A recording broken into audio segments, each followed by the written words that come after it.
Just a little fun there, friends. How the heck are you? Eric Andres, your Guitar Sage. Folks, we're live on Instagram, Facebook, and YouTube today. We're going to have a lot of fun. I'm going to be answering your questions to the best of my ability. I'm just a dude who plays guitar. That's it. And I like to teach a little bit, at least the things that I know. So if I can help you today, awesome. And if not, cool. Maybe I'll learn something. I'm always learning something every single day because... I've been messing with this thing for like 30-something years. I feel like I know that much. So there's so much to know with this thing all the time. So we're just constantly learning. Everybody's in the same boat. We all start with this thing and we don't know what we're doing. And some of us still don't know what we're doing, but it feels kind of like sometimes we get a little bit, right? So I'll be answering some questions for you today. I'm going to be talking about my first acoustic. And I actually have it here today. I totally forgot when we had this title that I still had it up in the attic. I think some part of my brain still knew it was there. So I went and got it, fetched it this morning. I'll show that to you in just a minute. We'll talk about it. And then I'm going to get to your questions. Really quickly, a couple things to cover. Instagram, folks, I'm not answering questions there today. Facebook and YouTube only, so you know where to go. Facebook.com/YourGuitarSage, YouTube.com/YourGuitarSage. You're going to hear me talk about a couple things a lot today. Number one, the free course. The free course is the top 30 lessons that I teach all my students. The reason that you're going to hear me say this a lot is because I literally made this program for folks that are having issues with guitar. It's absolutely free. You can get in there, no questions asked, and you're going to learn so much about guitar, it's not even funny, even if you've been playing for a long time, okay? So I'll be referring to that a lot because the questions, we're going to have a lot of questions today and I want to be able to answer them and I want to be able to answer them accurately. But since we have so many, I'm going to have to point you to some other videos that are going to really, truly give you the answer because they're longer, right? A 10, 15-minute answer sometimes. Can't do that for every answer that pops up here. Okay, so please understand that. Also, couple things, please share this video in any way that you can, like, comment, and all that good stuff. Specifically today and tomorrow, we're going to be doing another bit here. I've got a post on Facebook. So last week we did Instagram, this week it's Facebook. It's this guy right here. Look like I'm hanging on strings. I don't know why, but it looks like I'm hanging on strings, but I'm not. I'm just jumping up in the air. But this is the post. It's on Facebook, okay, this week. Last week we're on Instagram. Head over to my Facebook, and what I want you to do is like, comment, and share. Now, after you hit that share button, what's going to happen is this guy's going to pop up. Same dude, but you see that little button with the arrow and the little box? That won't be there, but we're directing you. That's what you want to press. After you hit share, you're going to get to this page. You're going to click write post, and you can write something cool. Man, I love Eric's hair. Whatever. You write whatever you want, or you don't have to write anything. Share that post, and then we're notified of that when you do share the post, and then we're going to pick 2 winners that are going to win lifetime memberships to the Unstoppable Guitar System /365. Literally over a $500 value. I'll also be giving away this Guitar Mastery Simplified to those winners. I'll sign it and send that out in the mail. We had somebody from Germany just win this. Well, many places, but we're just shipping one out to Germany here. Mike told me this morning, so pretty cool stuff. So please do that. I'll refer to this again later on in the program. Okay, if I seem a little bit out of it today, it's because I slept that much last night. I don't know what the heck happened. I literally did not sleep. So, but I ate food and I watched a lot of Van Halen videos and a lot of all sorts of crazy videos about war and stuff last night. So I'm caught up on that, but I'm not caught up on sleep. So I'm a little bit out of it today, but I'm going to hang in there with you. Okay? Okay. I'm going to be slap happy, I'm sure, today. Okay, anything else? I don't think so. I've got the pedal cam hooked up here today if you want to know anything about, how I'm running effects and that sort of thing. That little bit that I was doing in the beginning, I was just running with my looper and just kind of noodling a little bit of E minor over it to the best of my ability since I haven't been to sleep in like 36 hours. So probably sounded like that. I'll have to look back at the replay. Anyhow, okay, so let's get into the guitar, and then we'll get into some questions. Cool? So this, friends, is the beautiful guitar giveaway. No, it's not. This is my first guitar. Literally, this is a Barre, and I don't know the history of this. I don't know where it came from even anymore. I think I remember it showing up at my house. That was it. I have no idea where it came from because nobody in my family was musical or is musical. So this is a real piece of junk. This is the one that literally had one string. As you can see, the top is pretty warped. It's very warped. This is what happens if you don't take care of your instrument. Now, the reason I didn't take care of this instrument is just because it's been beat up so much. You can literally hear things cracking around it. You can see some big cracks in here. This is because after I got another guitar, another acoustic guitar, an electric, and that sort of thing, I think this thing might have been a punching bag for me with some angsty teenage aggression when I was very frustrated at my guitar playing, or who knows, the stuff that you're frustrated at as a teenager. There's all sorts of things, name it. The new haircut or whatever. And nonetheless, I literally remember punching this thing several times. It's terrible, I know, but I'm just being honest. This is why this thing is falling apart. And so I just kind of keep it for posterity, or is that the word? Yeah, I just keep it because it's cool. It was like the first guitar ever. And then I was noodling with that.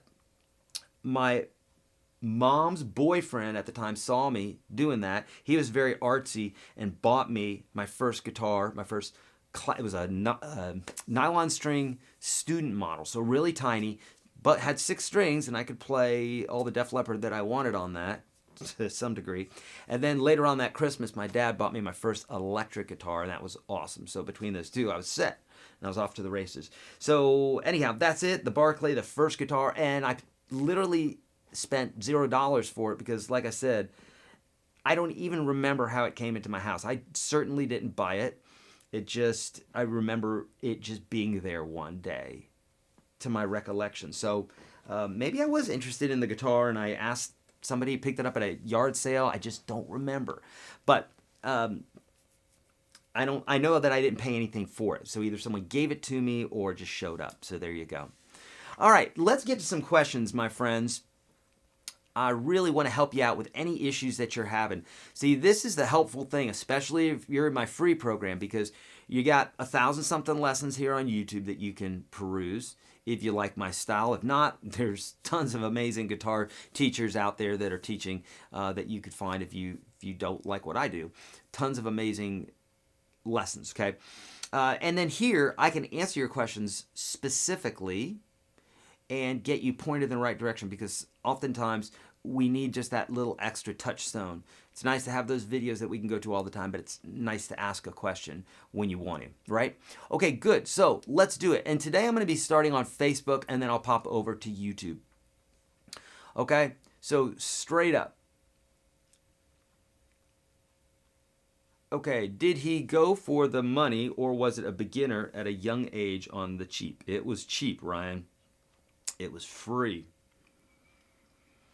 And I didn't have, my family wasn't super well-to-do growing up. I mean, we were okay. Folks got separated when I was like 12, and then we didn't have as much money at that point. So it wasn't like I had a lot of money. Had I had, maybe I'd have gotten something nicer, but I always like to start off kind of small anyhow, make sure that I like a particular something before I commit. So I probably would have done that anyhow. I'm pretty frugal when it comes to that. Okay.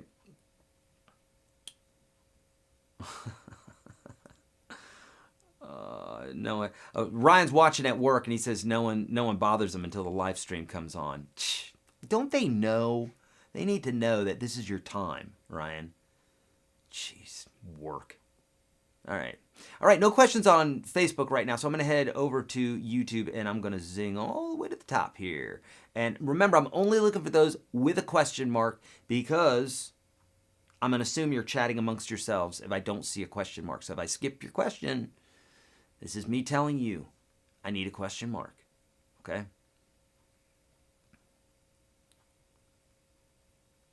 All right. And also remember, oh, it doesn't look like we have it set up. Oh, okay, yeah, we do. Yeah, I think we do. Remember that on YouTube, we're also taking donations for the lunch fund. You'll see a little smiley face. You'll see a little dollar symbol. And we've had folks who've been donating money to the lunch fund. And if you want the boys to eat today, that's how to do it. Okay. Do you play do I play 5-string bar chords using your finger or pinky? Pinky is a finger. I have tried using the pinky and it just won't hyperextend like to ring finger. Okay, I think I know what you're saying, Isan. Okay, so what you're saying is, do I play the 5th string bar chord using, I'm assuming you're meaning the ring finger when you say finger. I'm just assuming that since you didn't say anything about that. But all right, so let's get out of space here for a minute. Okay, so there's a couple different ways you can do this. So if I'm playing a D major chord, this is what it looks like. Okay, and what I'm doing is I'm hyperextending this ring finger. Now you could use the pinky. I've never done that. And in fact, as I've mentioned before, 5 of my fingers are pretty deformed. You can see kind of twisted and stuff like that because of dog bites and arthritis and other things. So I don't hyperextend that finger. This finger is not deformed, so I can hyperextend that all that I want, but not the pinky because that one's messed up. So now you might be able to hit that top note there. Okay. But you have to hyperextend that. And that's just going to come from practice. If it feels awkward at first, then that means you are like everybody who's ever started playing guitar ever. Because it's just awkward. There's lots of things that are awkward on the guitar at first. And then you practice, and then all of a sudden, they're not awkward anymore. But it only has to do with practice. If you tell yourself anything other than that, you're lying to yourself, okay? You think that you're born with this stuff, you're not. I have good friends. I have folks that you guys know who teach.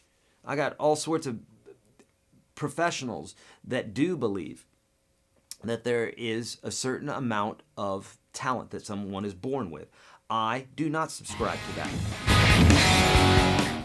Friends, we got to do our first donation, so thank you so much. Who is this? I'm going to check it out. Kajito, enjoy the fries, fellas. Todd Peters. Thank you, buddy. Thank you so much, Todd. So kind of you. So if you hear that little jump in there every now and then, like, you know, like that, like some music playing, that means someone has donated some money to the lunch fund. So thank you so much. $5 for the lunch fund. Just want to say thank you so much. Thank you, BJ. So kind of you, friend. All right, so yeah. So literally, I have folks who are extremely great guitar players who do believe, yes, you're born. There's some amount that you're born with, okay? So there's different schools of thought. And just with all schools of thought, you know, two that don't agree are, they know that they're right. They're just like, I know that I'm right about this. I'm not saying that I know that I'm right, but I'm pretty darn sure just because of the data, because of watching. I've never yet seen a baby just be born and play an instrument or be great at tennis or anything like that. Well, Eric, that's ridiculous. That's not what I'm saying. Well, what are you saying? If you're saying you're born with it, then you better get your ass out on the tennis court the day you're born, or be playing guitar the day you're born. Otherwise, you're not born with it, okay? You might have an inclination or a liking for something, but look, when I was a kid, I was really interested in playing guitar, so I played it a lot. What happened? I started getting better. My brother wasn't interested in music. He was interested in cars. He spent a lot of time with cars. Because of that, that's what he does for a living. He's really good with cars because he spent a lot of time doing it because he liked it. So I do believe that you might, you know, be born with a particular love or something for something, desire to do something, or maybe just something catches you, you know. Maybe for me, sculpting or painting would have been just as natural for me, or, you know, appetizing for me, I should say. maybe it all has to do with your surroundings and what you're doing. Are you practicing, you know? For sure. All right. Where can I get that backing track? Ronnie's saying. Ronnie, I just kind of made that up. And really what I was doing is I was using a delay pedal here. In fact, I'll pull up this sound here real quick. This is what I was doing. I was going like I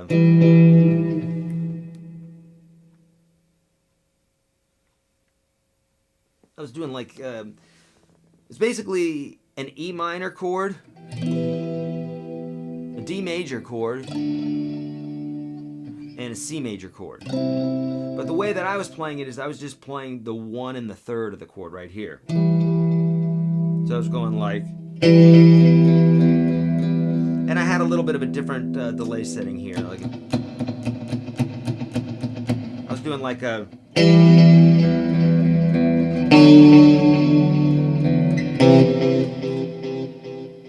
let's do like this.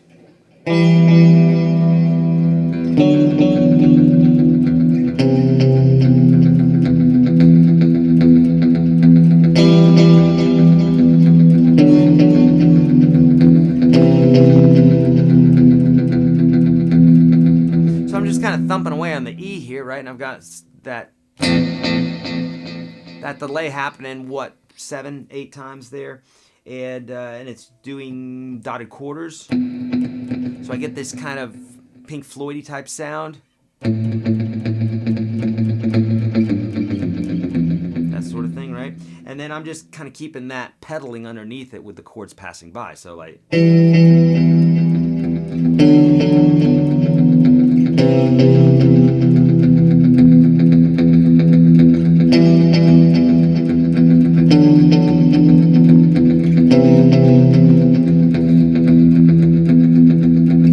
So because of that, those 3 chords make up E minor, and so I just kind of noodling away a little bit in E minor, E pentatonic, E minor pentatonic, E minor blues, that sort of thing. Just kind of goofing off with that a little bit. So I just kind of made it up. So get yourself a looper pedal and then do that. I'm right-handed. I keep, so this is Larry over on YouTube. I'm right-handed. I keep my right foot. I keep time with my right foot because it happens naturally. I also use my right foot for pedals. My left leg is not responsive due to nerve damage. Should I switch over to the left? Now let me get this straight, Larry. Everything's working perfectly with your right foot, but your left foot is not responding due to nerve damage. Should you switch to the left foot? Is that what you're asking, Larry? My guess is you already know the answer, because I don't think I would do that. If everything's working great with the right foot and your left foot is bum, you leave that guy alone, I'd say. Nothing wrong with my left foot. I would just need to practice with it more, but unfortunately from my looper here, it's way over there, and until I set up my studio differently, again, I don't really get to be as accurate as I want to with that looper. So I need it right in front of me. With that being said, it's just a matter of practice. But yeah, I'm going to be able to use loops and pedals better with my right foot. I don't know why that is. I feel way more ninja-like with my right foot than my left foot. All right, cool. I'm definitely feeling better. Yes, I'm feeling better than I was last week, but like I said, last night, for whatever reason, I just didn't sleep. Nope, just laid in bed all night, staring at the ceiling. And watching videos on war. That's good. That'll help you sleep. I don't know. For whatever reason, I like that stuff. Not war, but I like documentaries and stuff like that. What kind of looper do I use? In this case here, I'm using the Kemper amp that's built in. Uh-oh, someone just donated some money. Rick, thank you, Rick. Rick was on our broadcast last night inside the Unstoppable Guitar System. Thanks for the advice on vibrato. Up all night working on it, sounding better. Yay, amazing how getting hopped up one thing can keep you up all night. Love you, brother. Oh, thank you so much, Rick. Love you too, man. So kind. Yes, I am in agreement. Whenever I find some new little tidbit or whatever, on the guitar, it does that with me too. I'm just like, oh, well, that means this, that, and the other thing. And I just start going down the rabbit hole of all the different things that could mean for me on the instrument, you know? And then, of course, in my head, I'm going through all the different lessons that I could make for you guys and what have you.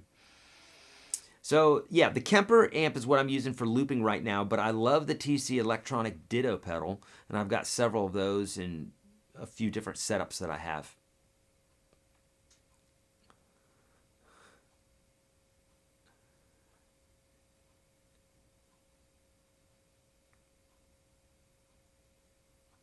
Okay. All right, good.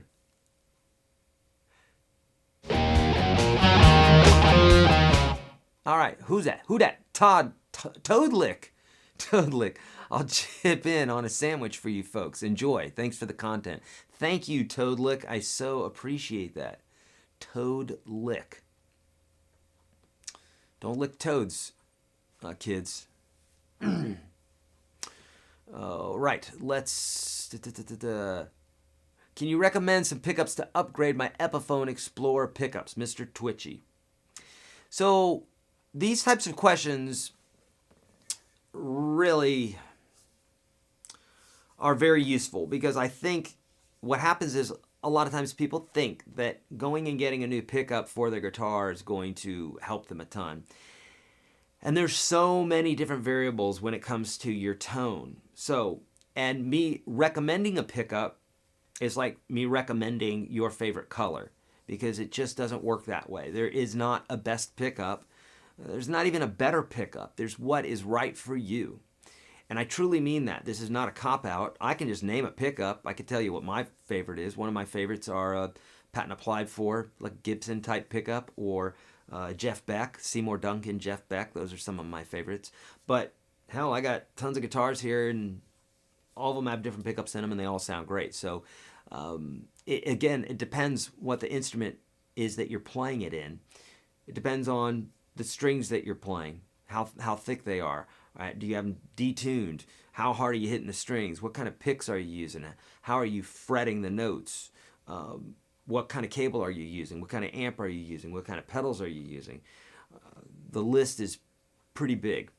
And I cover all of this inside the Unstoppable Guitar System, all the different pieces that go into your tone, because you can't really, being honest, I can't just recommend a pickup for you, because it just doesn't work that way. There's so much more to it than that. Does that make sense, Mr. Twitchy? I was Mr. Twitchy last night trying to fall asleep. That's why I'm wrecked today, so I apologize. But yes, and we'll see, okay, so what Walter asked here is also a really good question. What kind of music do you play? That is a helpful question, but still, if you said heavy metal, there are a good 100 pickups to choose from that are quite popular in heavy metal, signature pickups and that sort of thing.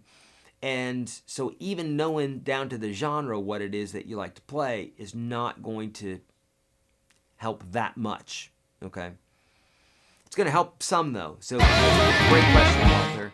Oh, yeah, I heard some Van Halen there. That only means one thing. Eric, thanks for the lessons on Cage and UGS and working at it. Nice. Thank you, Andy. So appreciate it. And the boys, thank you. And I thank you for the lunch fund. Thank you, bud. All right. Yes. How can I improve my bar chord playing? Thomas the Fox. This is why I like these Q&As, friends, is because I know what's going on in your mind, number one. And number two, these questions apply to everybody. So what you, Thomas, can do is, and everybody else who's listening as well, take bar chords, and whatever you're having an issue with, put the name of that right in where it says, how can I improve my blank playing? How can I improve my improvisation? How can I improve my scales? How can I improve my theory? How can I improve my finger picking? It doesn't matter what the word is there, bar chords in this case here. What you need to focus on, here it is, you ready? You need to focus on bar chords. How can you improve your bar chords? By practicing bar chords, by getting your mind and getting your hands involved in bar chords.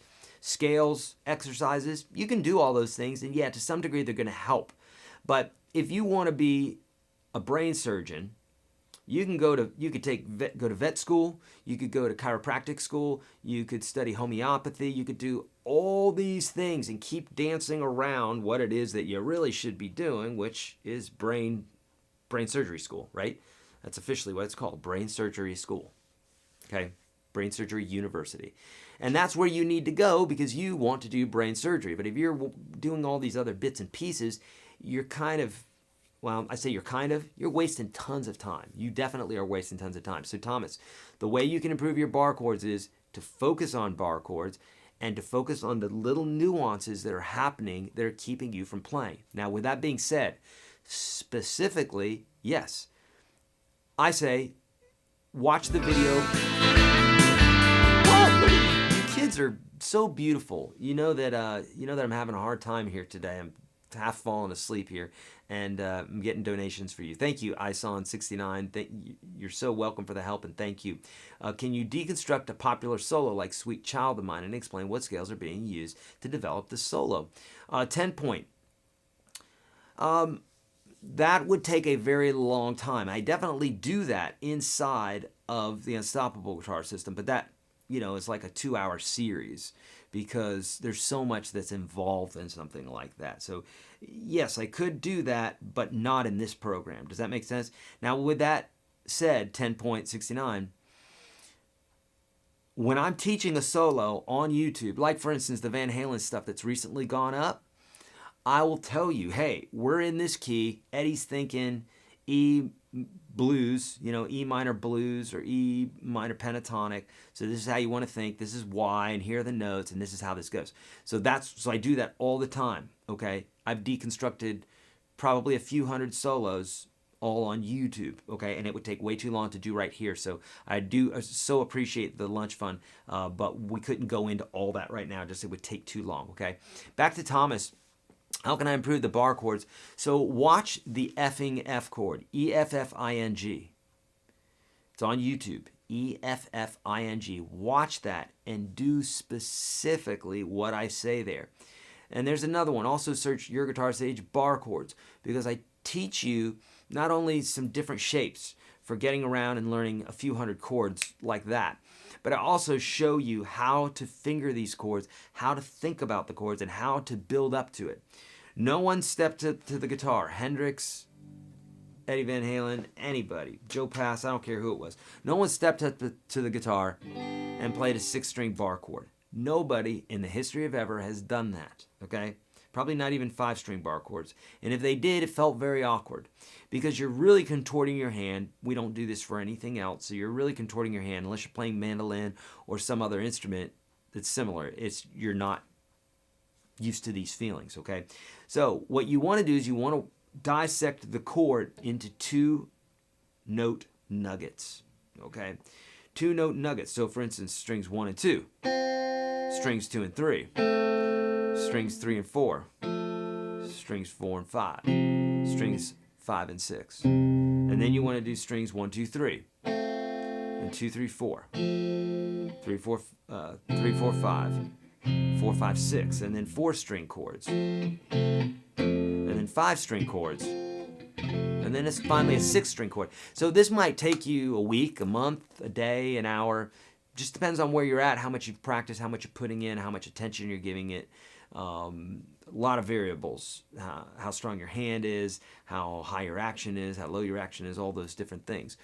So many, many different variables to this. There's no way to say it's going to take this long. But that's your approach.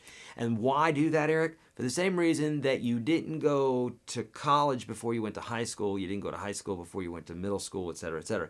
There's steps. So you go to 2nd grade after you go to 1st grade, but before you go to 3rd grade. There's an order. Logical. We're okay with that. Well, with guitar, people are just running amok on YouTube, just looking at videos. Nothing wrong with that, right? But then they get lost, and that's the part that there's a problem with, is they're not doing things step by step, which is why I've created that free course for you. It's a step-by-step system so you don't mess up. If you get through that section of learning guitar, which every guitar player should know, Then once you get through that section, you're going to have enough of a foundation that you can start jumping around on YouTube, and you're going to know a whole lot without getting mixed up, okay? The link for that is going to be in the description of the video in case you need to get to that, okay? Okay, perfect. All right, Thomas, you know what to do. Did you focus on acoustic first or electric and an acoustic at the same time? So my first guitar was an acoustic, and that's all I had, so that's all I practiced on. And then when I got my electric, I was messing with my electric a whole bunch, okay? And then going back and forth. I love both. Is it better to learn the scale pattern or the notes in the scale? Walter's saying. Walter, both are helpful, but honestly, just start with the pattern, because there's a ton of folks out there that don't know what notes they're playing. They know the patterns, and they're doing great. It's a ton of people. Who? Adrian Ballou, for one. But any guitar player that says, hey, I don't know music theory, but I magically play. What they mean is they know music theory, but they call it patterns and they call it other things, licks and that sort of thing. But they know music theory. It's just music theory is this really lofty word that people think means that you've got a degree in rocket science and that you know all this complex math.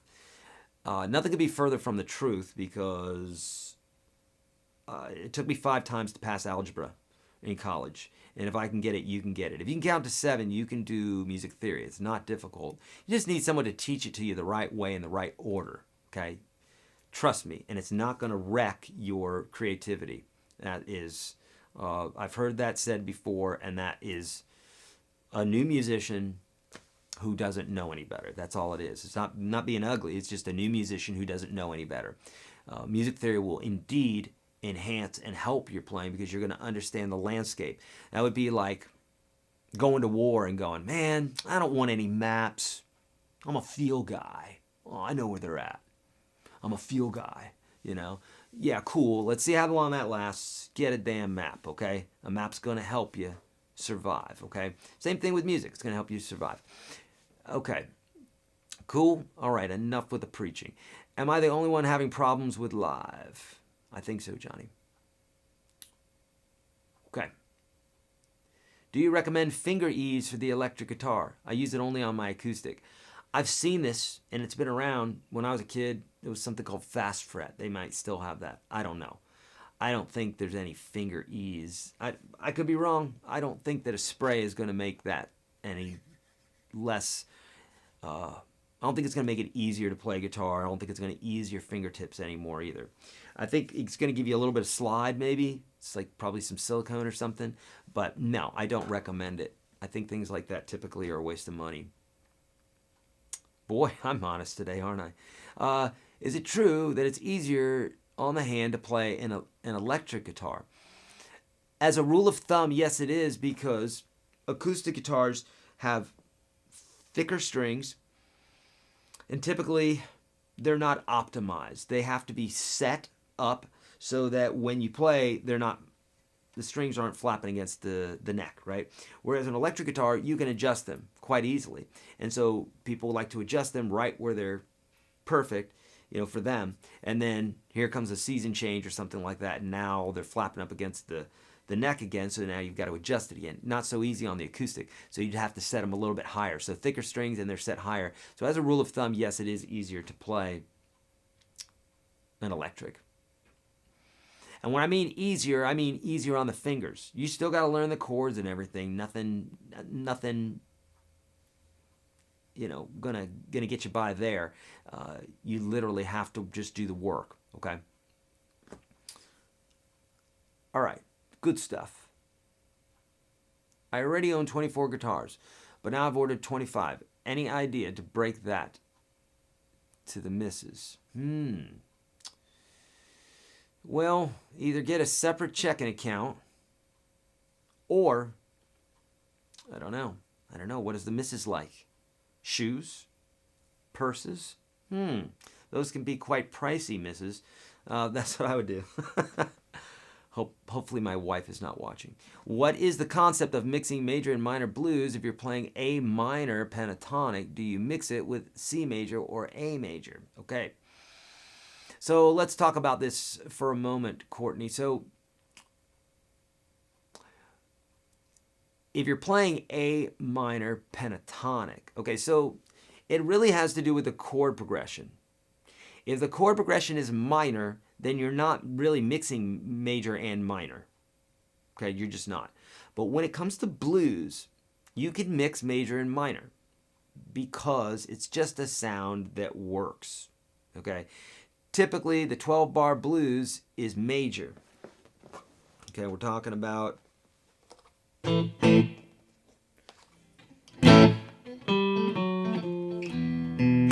we got E major, we got A major, we got D major, right? Or 7th chord. So A major should use A major pentatonic.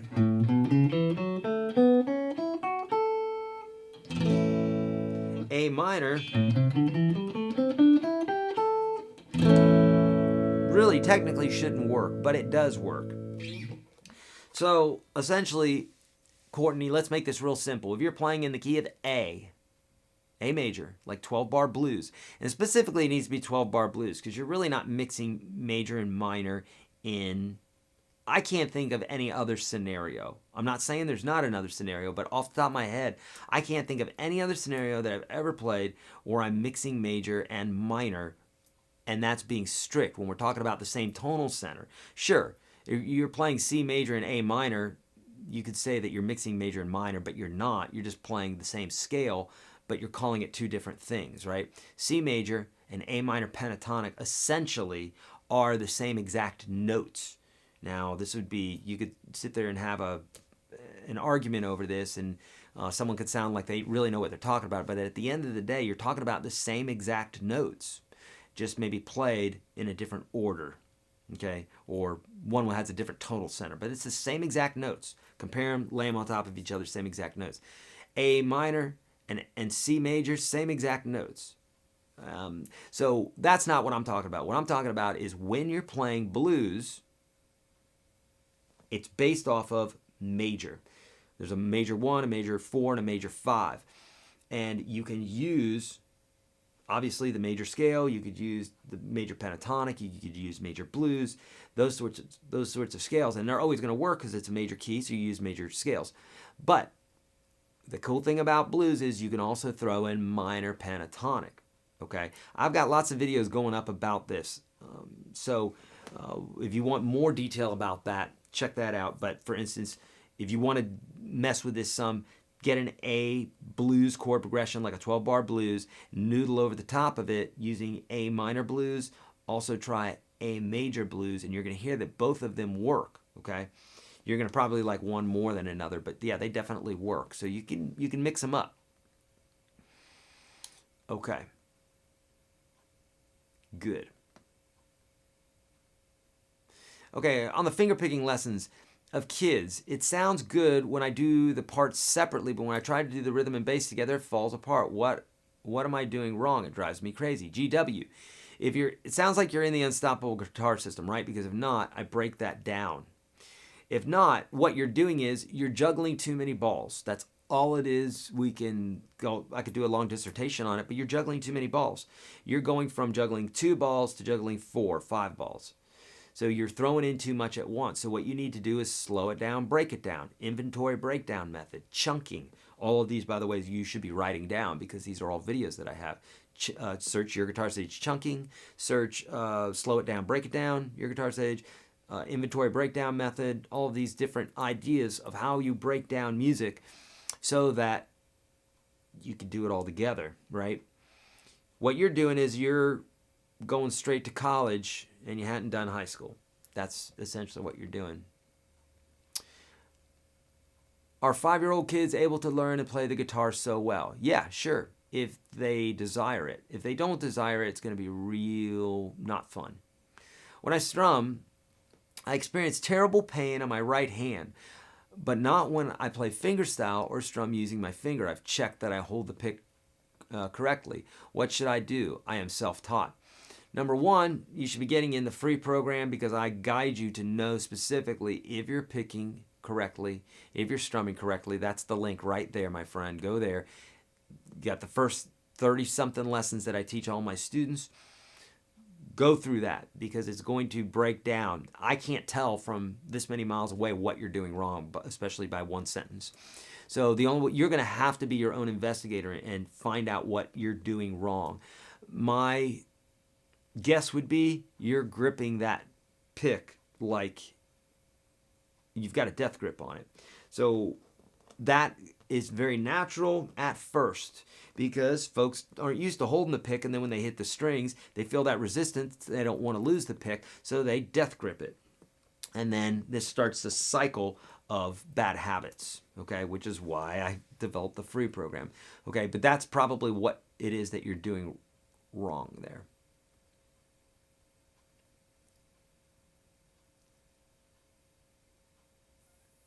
All right, sweet. All right, great questions today. What would you recommend as a first pedal? I'd recommend a good overdrive pedal, something like an OCD or a Tube Screamer, or, well, I don't have it sitting here, but I've got the prototype sitting right there. But my pedal, when it comes out, which will be soon, we're still tweaking it. We want it to be perfect, though.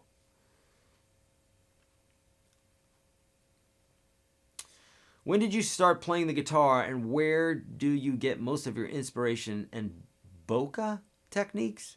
Bokeh? Wildman Zach. I love Zach Wild, by the way. Okay, so I started playing guitar when I was about 14. And the inspiration, probably other guitar players, I would say. But I'm not thinking about that, obviously, when I'm playing. So I'm just like being moved by whatever chord progression that I'm hearing, whatever song that I'm hearing, and then the scales, what have you, that I'm thinking of different bits and pieces that I could do over the top of that. Kind of like a painter, might have different types of paints and then be like, well, I know I could do this and I could do this and this would feel good and this is what I'm in the mood to do and that sort of thing. Bokeh techniques. Maybe, I'm not sure what you mean by that, my friend. Bokeh. Bokeh burger? Like the little veggie burger? I love those. But I don't think that's probably what you mean. Hey, Eric, I'm just wondering if you have ever tried out the Harley Benton. Nope, I haven't. I got to cut you off there. Sorry, I have not tried it. I get these questions all the time about Harley Benton, but I haven't tried their stuff. I played a Taylor the other day. This is Tom from YouTube, and I don't know when I play my cheap guitar, it's depressing. Have you tried the orange wood guitars? I do. I have one. It's sitting in the other room right now, I think. Yeah, and they're great guitars. If so, do you think it's a good step towards the Taylor? I see what you're saying. So you played a Taylor and now your cheap guitar is depressing. Yes, I do think it's a great step towards the Taylor. But I'd try one first, but definitely. It's a beautiful guitar and amazing for the money, Can you use a slider, also known as a slide, Ted? Can you use it with standard tuning? Yes, you can. You can, but most folks will tune to an open E tuning. Reason being is you can play chords, full chords then, with your slide. And some of the licks work out a little bit better as well. So yes, the answer to your question is yes. Eric, if it took me two to 3 years to hit 500 subs 10 minutes ago, does this mean I need 900 more years to match your 500K? Something like that. So you can change the space-time continuum by uploading really good videos or just videos or something, content, so that people like your channel. But yes, 900 years. That's fun. All right.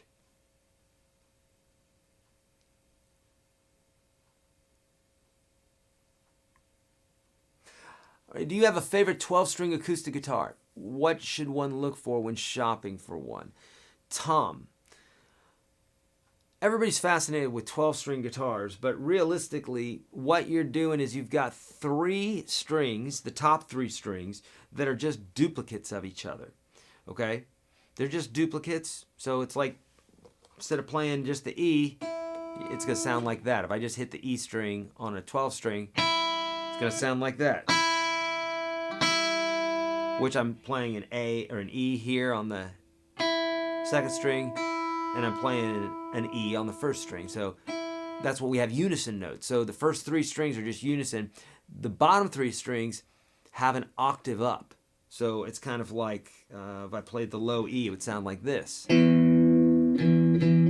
I played the A, it would sound like this. The D, right? Because it has an octave up.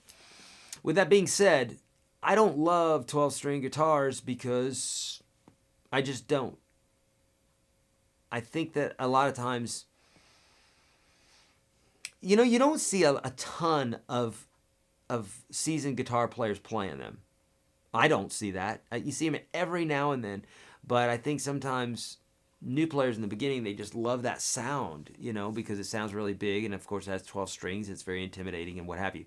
They're a bitch to tune, but the question was, what should I look for when shopping for one? I wouldn't look for one. I personally don't love them. I've owned them, and I've gotten rid of them again because I just don't love them. So, you know, if you're looking for one, make sure it has 12 strings. And make sure that it plays right. You know, make sure that it plays nicely. But I'm telling you, it's not probably what you think they are. They're not very fun. They're a pain in the ass to tune. That's my opinion. Okay. I'm in week 13 of the 365 program of having problems. Having a problem with chords and rewatching posture and made such a difference. Beautiful, right? Thomas is talking about watching. So he's in the 365 program. He's on week 13. He's having issues. He went all the way back to the beginner video, the free lessons that I'm giving. He watched the posture video. It might be lesson number 3. Okay? Thomas, I'm really proud of you. Because a lot of people, they go, man, I've been playing guitar for this many years. I don't need any beginner lessons. Brr, brr, brr, brr, brr. I'm just going to continue to suck. But I'm going to be happy doing it. It's because a lot of people haven't developed those beginner bits. And then because those beginner bits were not fully developed, they don't have a great foundation. They have a hard time building on top of that because you got a faulty foundation, right? So Thomas, I'm proud of you for going back and watching those posture videos. And he says it made such a difference, right? Exactly. Also, did your wife write Hurt for Lady Antebellum? She did. Off their, I don't know if their latest album. Yeah, their latest album, I'm pretty sure. She did write Hurt. Eric, how many songs have you created by yourself? You know, it's been a few years since I've written. I'd say I've probably written a couple songs in the last 5 years. Before that, I probably had written 100 songs, not a lot. Compared to my wife, who's probably written over 2,000 songs, because that's her job. That's what she does all day long, so, or more than that even, probably. So I haven't written a ton, but I've written a few. How you, okay.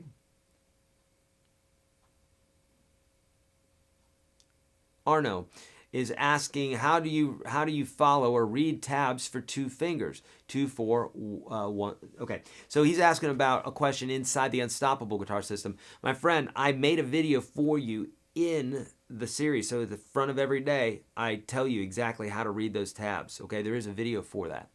Make sure that you watch that because that will give you the answer. Otherwise, I'd have to go into a half-hour dissertation here, which I cannot do. Hello, Eric. Do you cover anything with fingerstyle guitar playing, even if it's nothing close to Antoine Dufour? I cover lots of stuff, lots of fingerstyle.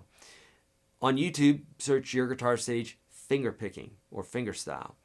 Inside the Unstoppable Guitar System, you just search fingerstyle or fingerpicking. I got tons of videos, step-by-step, and tons of courses, okay? Obviously, way more stuff inside UGS than on YouTube. But, yes, lots of stuff. So just give it a search, and you'll find what you're looking for. Eric, assuming proper treatment, storage of plucked instruments, how long can I expect that treatment to last? Michael, totally subjective. It will last as long as you don't play your guitar.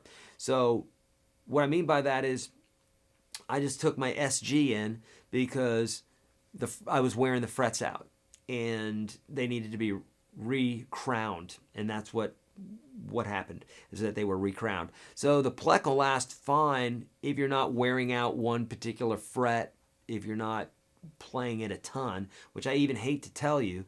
You want to wear your guitars out. That is your goal. If you can wear a guitar out and have to have your frets crowned or something, that means you're playing it. So that's a good thing. So don't worry about how long it's going to last, Michael. Just wear it out, and hopefully you'll wear it out sooner than later. But it'll probably last you a good while. Again, there is no number that's accurate because it depends on how much you're playing your guitar, right? Ryan's saying, my 8-year-old daughter loves to hold my guitars and to try to strum them. They're obviously too big. If she shows more interest, would you recommend a uke or mini guitar for her to start with? Ryan, always start with the ukulele with the little ones because it's only 4 strings. They can play chords right out of the gate, and all the chord shapes that they're using will apply to the guitar very nicely. And it's that little dinky guitar, you know. My 3-year-old, he's got a ukulele. He walks around with that and just kind of noodles at it and stuff, just to get comfortable with it. So definitely start with the uke. I've really tried hard to do palm muting, but it's not working. What should I do? Like down strums are very good, but not the ups. Nasa. Okay, so again, I love these questions because I really tried hard. Well, what does that mean? You tried hard, so it means you're not doing it now, right? I'm not picking on you. I just got to be honest here. Tried hard to do palm muting, but it's not working. It's not working. You're not working it. It's not an inanimate object that's just sitting there doing its thing. You're not working it. Now, I know this sounds like I'm being particular, and some of you guys might be like, man, stop picking on them. I'm not picking on anybody. We've got to get some mental blocks out of our way. One of them is, it's not working. Well, if you're the only guy playing the guitar, it's not working. You're not working it. You're not doing it. So own that responsibility. That will help because then you'll realize that you have the keys, that you steer the ship, and that you have complete control of what's going on. Now, you may not have complete control at the moment, but with practice, you will have complete control. So what do I recommend? Practicing it. That's the only thing you can do. It's the only way to get good at anything. Since the beginning of time to the end of time, amen, that's the only way to get good at something is to practice it. And guess what? At every new thing that we do, we suck at it. This has just always been, and it will always be. And doesn't that make sense, right? It would be really weird if it were the other way around, that we're good at something, and then the more we practice it, we suck at it. Nope, we suck at something, we get introduced to it, we suck. We practice it, we kind of suck less, and the more we do it, the suck level goes down. This is very scientific stuff. So just remember that. Just lean into what's uncomfortable for you with your strumming. And I have lots of videos for this, so I'm not copping out here. And obviously, if you're not in the free program, there's a ton of stuff you're leaving out there on the table. You're hoping that you're going to find the video that's going to give you the answer for the rest of your life and on the guitar. And that is, oh, Noosa, don't retract your message. Oh, no. Noosa just ran away. Don't do that. That's totally fine. I'm not picking on you. I'm just being honest with you. Look, my job is to be honest with you guys, okay? It's because I love you. I'm not sitting here spending an hour and a half with guys sitting in the other room and a guy in Florida to just be doing nothing. Like, I really do care that you guys understand this stuff about guitar. So in order for me to get the message across to you, the first thing I have to do is I have to be honest. Okay, we can't sit here and placate each other and pat each other on the high knees telling us you did so good, you tried so hard, you get a finisher trophy, right? Can you tell that I got no sleep last night? I am salty. Okay. It was supposed to be your lessons and knowledge from. I'm not sure what that question means. Sorry. You look stoned, kid. Well, I'm very, very tired, okay? Indeed. And yeah, could be a little. A 12 string also has a G octave. Oh, okay, could be. There you go. It shows you just how much. Was that right? An octave lower? Yeah, you're probably right. Okay. Didn't the Eagles use the 12 string on Hotel California? Yes, I think you're probably right. I think they did. I really tried hard to do palm muting. Okay, so that was our same one again. Noosa's back. Yay! Okay, good. Noosa and scared to take a little constructive criticism. I don't have any friends to play the guitar with. Should I just hang out at music stores and meet people? Hang out at music stores and meet people. Check people out on Craigslist. I found back in the day, we'd find tons of people, bands and stuff like that on Craigslist. There are groups, meetup groups. Search guitar, meetup groups, meetup.com. All sorts of different places. But yeah, you got to start searching if you want to find it. No one's going to knock on your door for sure.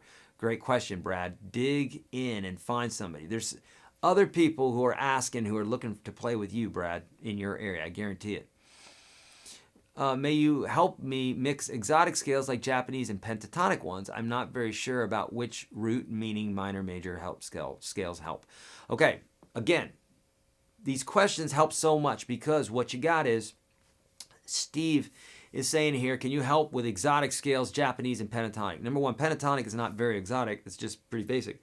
But that being said, not very sure which root, meaning, minor, major scales. Any help will do, but I want to do some real exotic scales. So what you have is you've got someone who wants to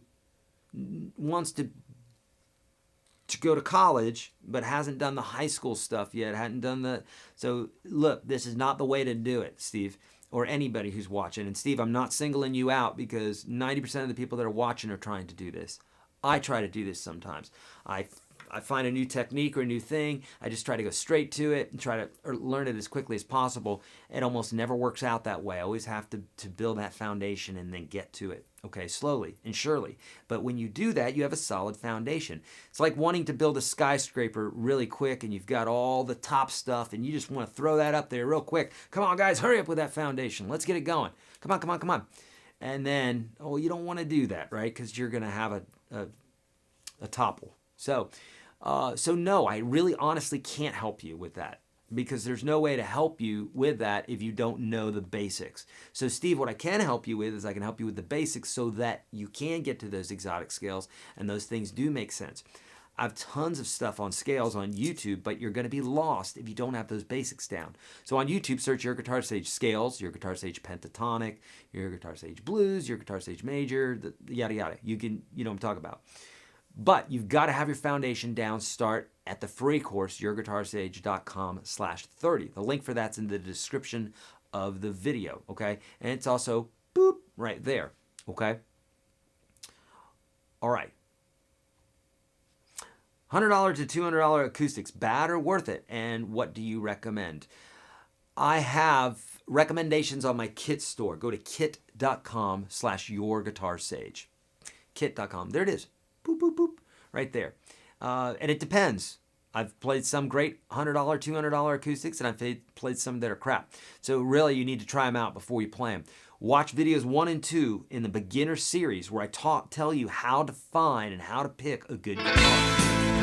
Woo! We just got a donation. Let me see who this is from. Roy. Thank you so much, Roy. Hope you're enjoying the day. Thanks for the streams. Enjoy a vegan sando on me. Give my props to all the guys that help you get these out there. Thank you to all. Thank you so much, Roy. You're the best. Roy and I talk quite a bit online. Super sweet. Thank you, brother. And I will have a vegan sando. Thank you, bud. All right, so let's get back to the questions here. Here we go. Eric, I've been searching for two-hand tapping videos, but I haven't found any yet on your channel. What should I do? Hussein, if you search YourGuitarSage two-hand, you will find videos on YouTube, at least one video, but I have other videos inside the Unstoppable Guitar System as well, but I definitely have some on YouTube. Did I catch Brian May? I saw him, but I didn't watch him play. I'm not much of an Oscars guy. Gets too political for me. I can't with people that are so opinionated. Can't do it. Based on all the reviews I've seen, Orange Woods are top notch. They're really good, especially for the price. That's their deal, is that there's a lot of bang for the buck. Okay, Jibsolite is saying, I'm having issues palm muting the higher strings on my Stratocaster. The volume knob makes it hard to get my hand in the right position. I'm always bumping it. Do you have any tips? This is just part of the Stratocaster, right? Is that it's kind of in the way there. So A lot of times what I will do is I will actually take my pinky and I'll put it right there, right on that, right on the volume knob. So I'm just kind of holding on to it like that. And not only does it give me something to hold on to because I'm scared, but it also allows me to adjust the volume if I want to very quickly. But it's also like a little anchor there, and it allows me not to turn the volume down. So I would get accustomed to kind of wrapping your finger there around the volume knob, and then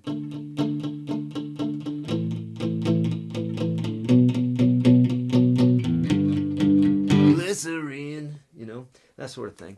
All right, here we go. People who are looking to play bass, should they follow the lessons as in those who would do the acoustics or say lead and rhythm?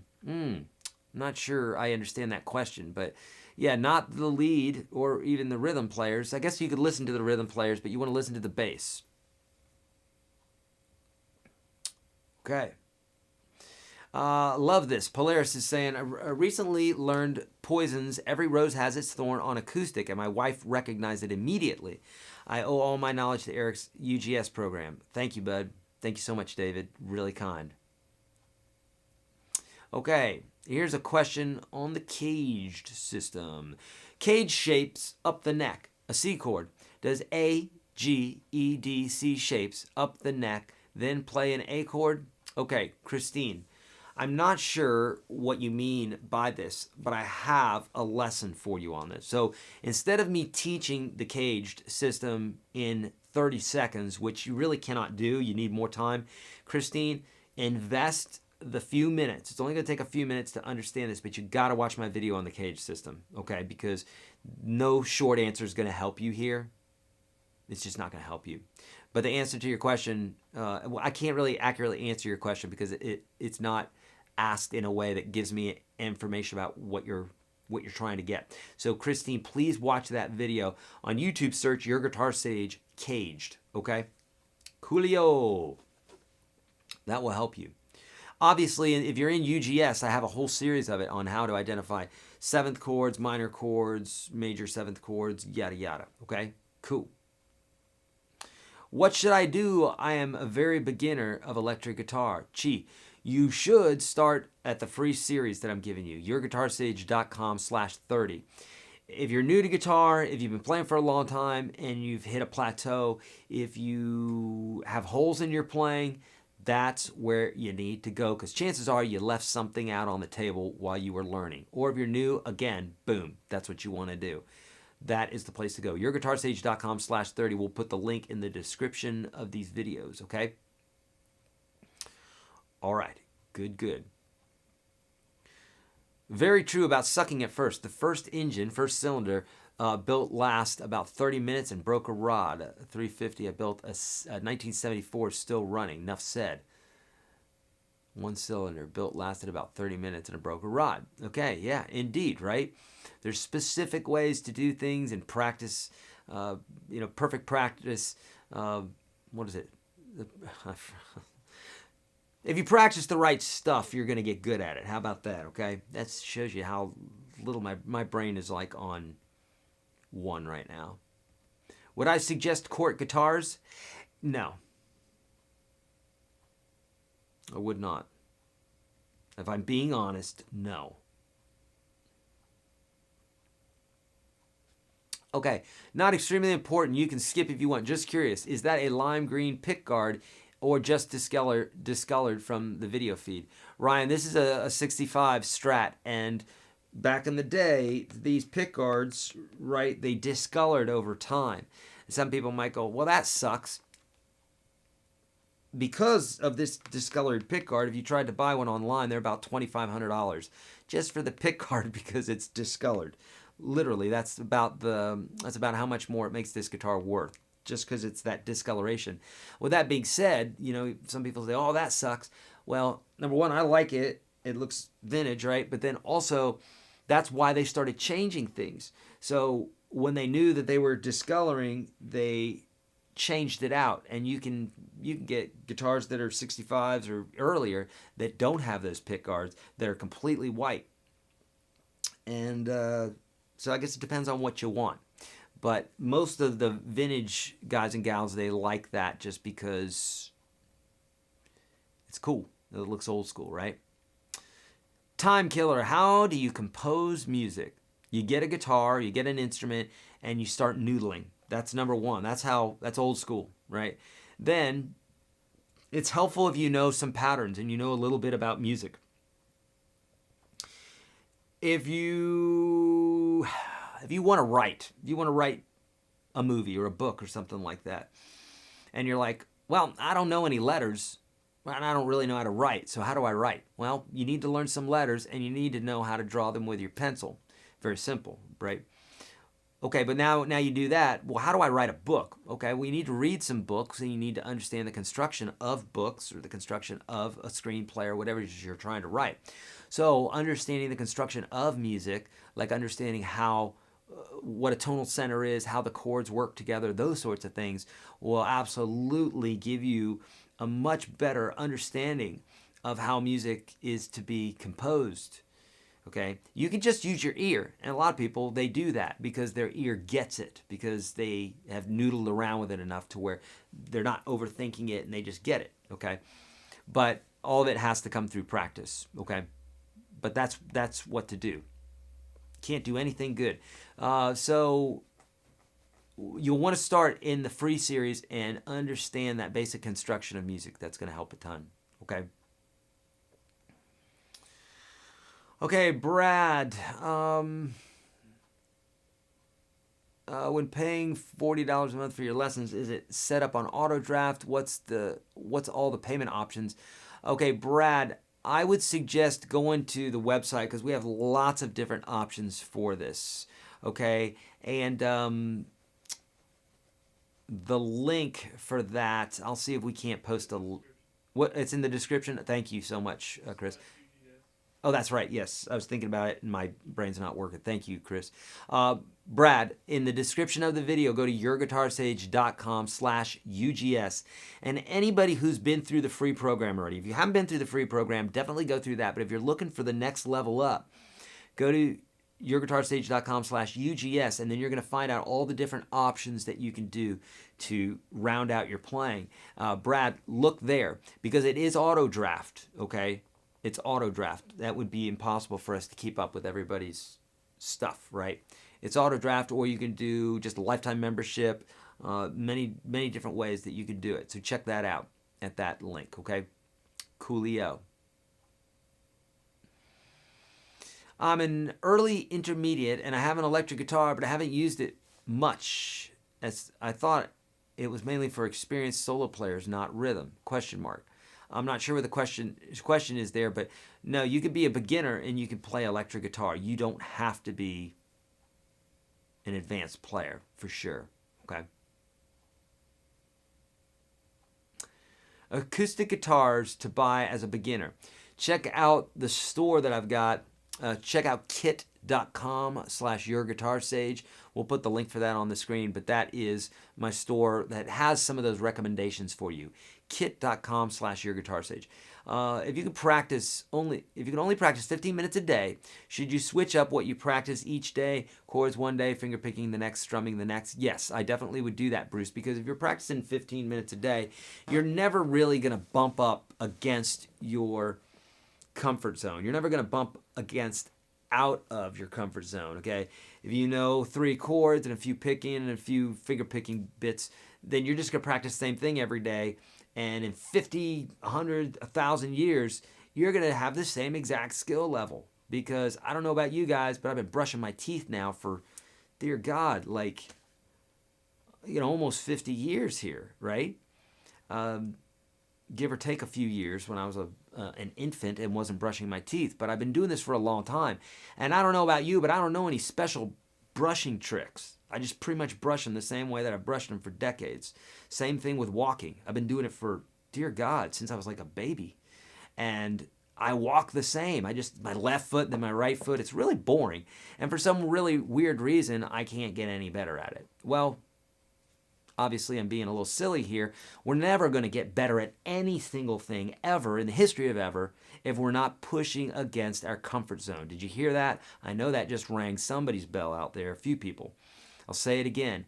If you're not uncomfortable in your practice or in the way that you eat or in the way that you live your life in any and every area that you want to grow in, then you're not growing. You can do the same thing 10 million times. You're going to just get as good as you're going to get at that one thing. But unless you're oppressing yourself, you go to the gym and you lift 100 pounds every single day for the next million years, you're not going to have some massive muscles. You're just going to maintain. Does that make sense? If you don't understand that or don't believe that, then do some research on it. It's 100% true. You have to push against your comfort zone, get out of your comfort zone at whatever it is you're trying to do to get better. Okay? So, Bruce, that's a fantastic question. If you only have 15 minutes a day, do something brand new if you want to grow. If you don't, maybe, and that may not be your, honestly, I'm being serious here, that may not be your goal. You may want to, just do campfire guitar and strum and know the chords and what have you. In that case, for 15 minutes, just go run through your songs. That's what I would do. Okay. Okay. Good.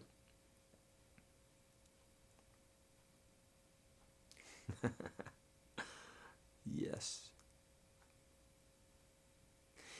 Is practicing the chromatic scale with a metronome beneficial for increasing speed of your solos?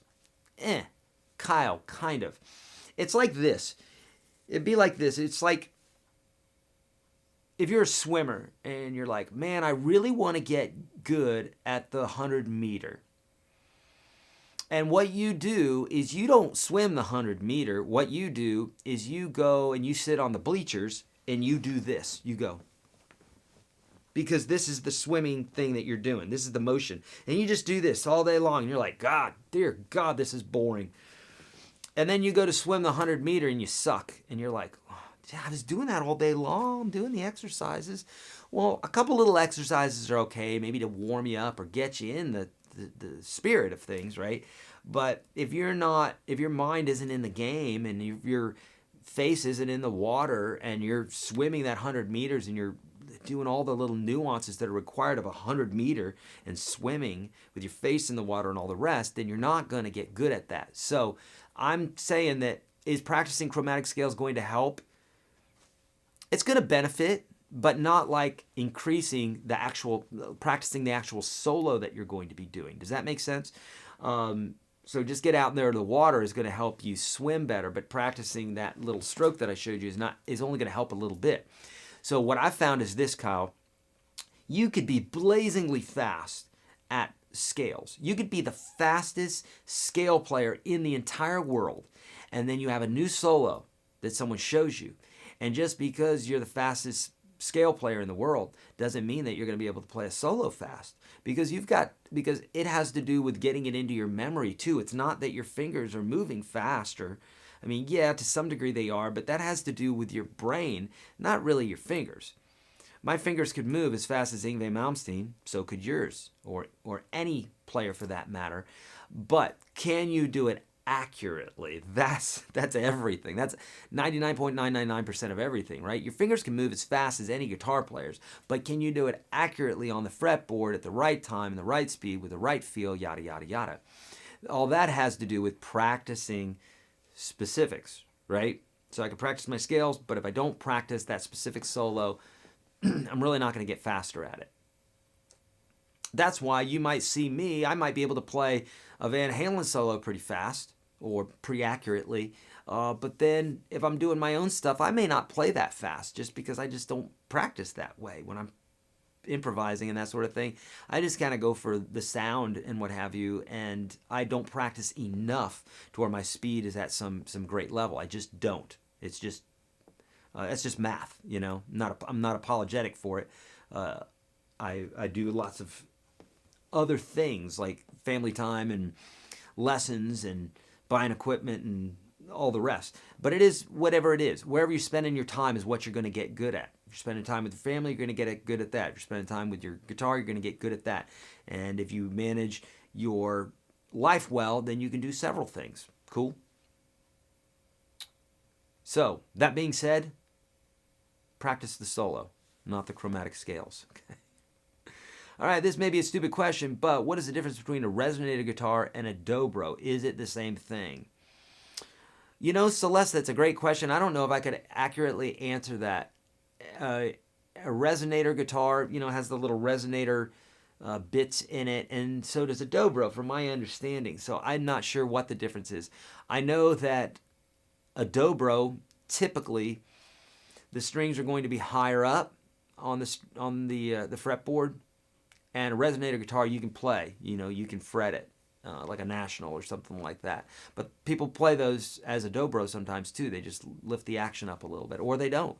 So I'd say my guess would be, and this is a guess, it's not educated, it's just a guess, is that the dobro has, the strings are higher, I'm pretty sure. Oh, look at there. Thank you, Larry. So Larry's saying they're one and the same. Okay, there you go. An EVH solo in Beat It, there's a little tap harmonic where he just bops his right finger into the fret and gets that sound. Is distortion a big factor in being able to do that on the guitar? Yeah, and this guitar, I can't really get that sound out, but let's see. Yeah, I'm just not even going to get that sound out of this guitar at all. But it is. I think he does like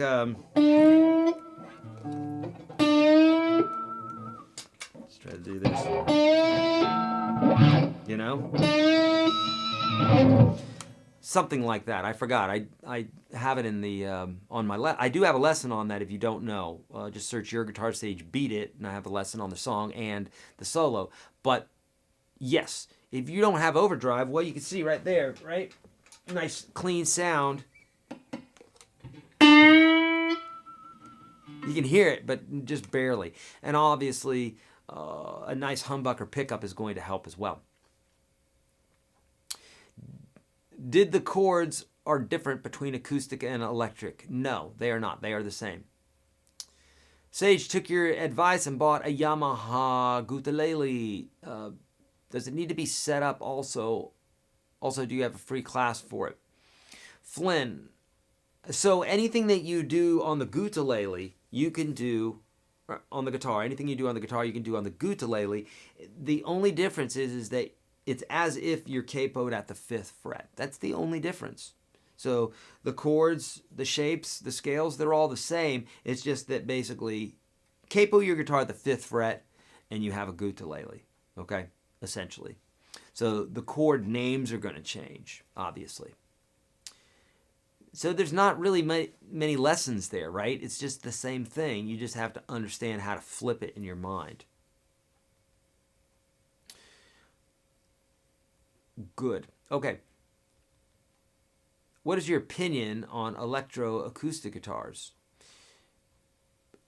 If what you mean is an acoustic guitar with a pickup in it, they're useful.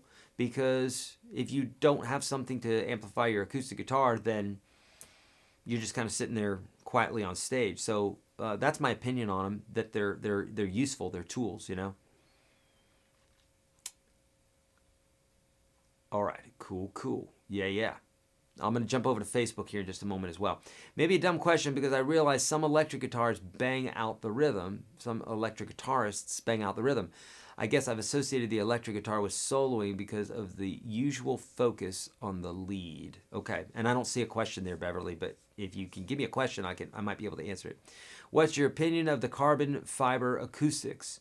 I think they're great if you want to swim with a guitar or you don't want to have to worry about humidity and that sort of thing because the carbon fiber are unaffected essentially by heat and, well, for the most part, you know, like what we're used to, extreme heats and extreme colds and from the weather, they're really not affected by it. So I think they're really cool as far as that, you know.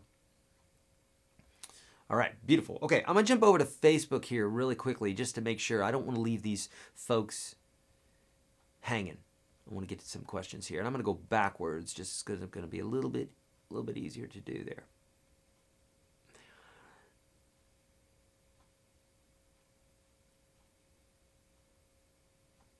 All right.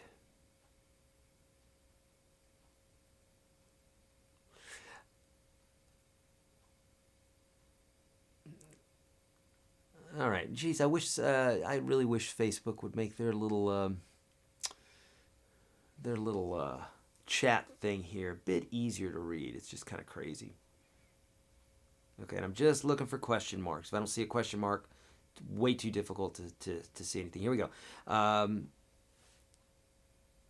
Each time I pick up my guitar, I practice, I sound more like me, which is a mix of Ryan Adams, Jason Isbell, all jamming together with Counting Crows. Unique?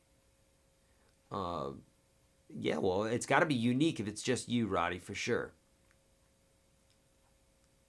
Each time when I start practicing, I lose confidence. Can you help me overcome that? Yes, practice. Don't be a wimp. Sorry, I'm just being for real, right? There's no other way to say it. You know, it's not like you're not stepping up to a lion. It's a guitar, right? So realize that it's a guitar, and you know, when you start practicing, you're losing confidence. You've got to you got to get a little stronger, my friend. That's all I can tell you. You know, if you're starting, when you start to play guitar, you just lose confidence right away. I mean, honestly, and you won't hear me say this very often, but you may not be cut out for guitar. What I mean by that is, if you don't have the wherewithal to go, look, this is going to take practice, and I'm going to need to dig in the dirt. No one's going to hand me anything. It's just not going to, it doesn't happen like that. Unless you can do that and you realize that it's going to take work, then guitar is definitely not for anybody who is just coming to it and just hoping that it's just going to happen. It doesn't plop out like that, you know. So Dev, I'm not picking on you. I'm just being honest, and also I know that there's other people that are going to benefit from what you're saying here. So I love you, okay? And I'm not being ugly. You gotta be honest with yourself. If you're not willing to put in the work, don't do it. You're wasting your time. I've said it before. I've had students who loved playing video games, but they also wanted to be really good at guitar. And I'd say, you know something? Just play video games, because you really don't have the discipline for it. Now notice I didn't say you don't have the ability to, or that you're not cut out for guitar or anything like that. They didn't have the discipline, because I don't know about you, but if you want to be good at anything, you've got to have discipline, and you have to have stamina, and you have to have that wherewithal within you to go, damn it, this is something that I want to do, and I want to get good at it. I'm tired of excuses. I'm going to get better, okay? I can feel people dropping off, the folks that are weak. They're dropping off. They're unsubscribing. That's okay. That's all right. We need the strong players in here. All right.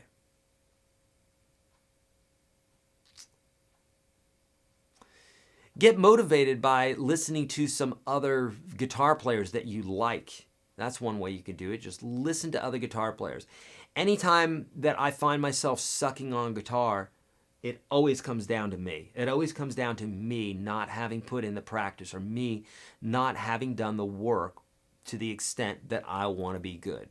Just bottom line. And until everyone here, everyone who's listening, until you do that, until you realize that it has everything to do with you and nothing to do with your parents, nothing to do with your guitar, nothing to do with what your small hand or your fat fingers, or yada yada yada. Trust me, I'm not in your brain. These are thoughts, and we've all had these thoughts. They're just not true. Otherwise, if they are, then definitely quit playing guitar, for sure. Because then, if that's true, it's either true or it's not. You can't pull it out of the bag whenever you need an excuse. It's either true or it's not. And if it's true, you definitely should stop watching this video, stop playing guitar, go watch some cat videos or some booby videos, and have fun, right? Otherwise, you want to get good at guitar, suck it up, practice. Let's get serious with each other, okay? All right. I'm not Willy Wonka. I don't sugarcoat. No, I don't. I do not sugarcoat things, but I do that out of love, because I really do care about you. And you're either wasting your time practicing playing guitar, and I would rather see you having fun, being out in the sunshine, enjoying the day, or get you to go, he's right. He's right. It's all up to me. And if I want to get better, I've got to put the practice in. I've got to dedicate time, and I'm going to get better, All right, cat videos. It's true. You know exactly what I'm talking about. Those cat videos.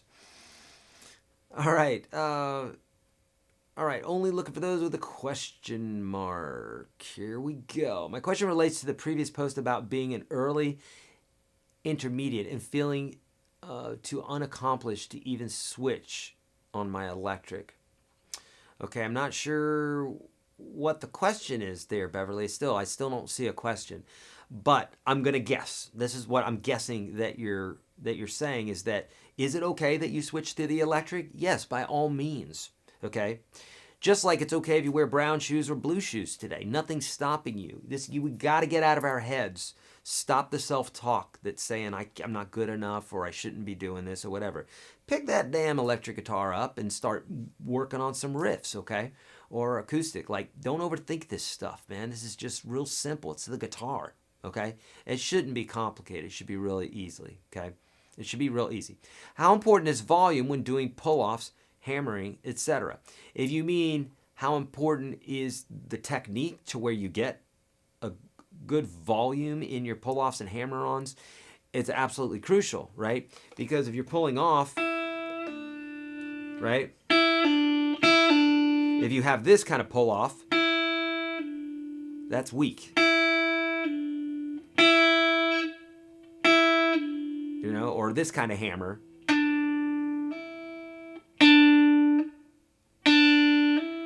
That's kind of weak. We want this. All right. So it's very important if you want it to sound good. That's only if you want it to sound good. If you're cool with it not sounding good, then the volume doesn't matter really so much. Someone recommended stretching my fingers apart. Does this really help for reaching difficult chords and such? No, it doesn't. Your fingers really aren't going to stretch anymore. These are all the types of myths and types of stories that really keep people from excelling on guitar. I get it. I used to sit in class with matchbooks in between my fingers. I think because I had read that Ritchie Blackmore did that. It might be a good thought, and to some degree, yeah, you're going to have a little bit of more motion by doing that, okay? Maybe a teeny tiny bit. But realistically, what it has to do with your technique and getting your thumb behind the neck and having the ability to both be accurate and having your hand in a weird position. If you take your thumb and put it out in front of the fretboard, it feels very awkward. Now you can reach whatever you want, but it's very awkward. So we haven't stretched our hand, but we don't have the stability of the thumb. Now we put the thumb on the back of the neck, it becomes easier. We put our thumb over the top of the neck, it's even easier, but now we lose the slack in our hand.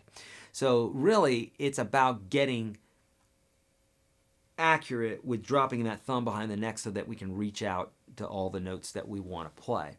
Okay, it's not really so much about stretching the fingers, if you will, or stretching the hand.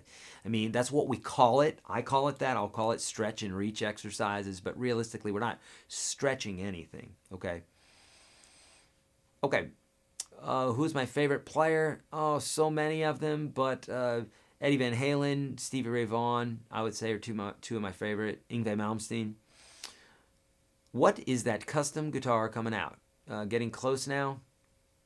You know, I would love you all to to hit up Bluesman Vintage. I should give you guys his Instagram. You guys can hit him up and let him know that you want to see that guitar, because it's going slower than I would like it to go. Yeah. All right. Okay. I'm gonna get to maybe a couple more here, and then we're gonna head on out. Okay. Hi, Eric. I've learned practicing the licks in 35. Okay, the lick primer. Yep. How do I incorporate the licks into the 12-bar blues? Nathaniel.